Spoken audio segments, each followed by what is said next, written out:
So hello guys, welcome back to my YouTube channel. In this video I'll be showing you how to fix Siri not talking or working on any iPhone or iPad. In this video I'll be showing you how you can fix your Siri not talking or working on your iPhone. As you can see in this video I'm using my iPhone.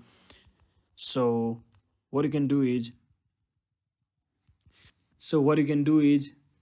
simply head over to your settings at first, and inside your settings head over to the section called Siri and search, and once you're inside here just click on Siri responses, and from here if your option is selected to automatic or silent responses, just change it back to prefer spoken responses, where it will talk to you including when silent mode is on. And once you do that, you just make sure you turn off your volume completely up by clicking on your volume button manually.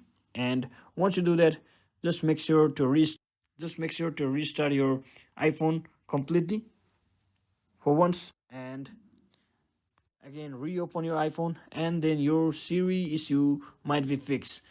So if that doesn't fix, you just might want to check out for the update section by heading over to update software update section over here. And as you can see, there is update. If your Siri is not working, you might want to try the update version for your iPhone, and that should fix the issue. So hope this video was helpful. If it was, don't forget to like and subscribe to the channel. See you on the next one.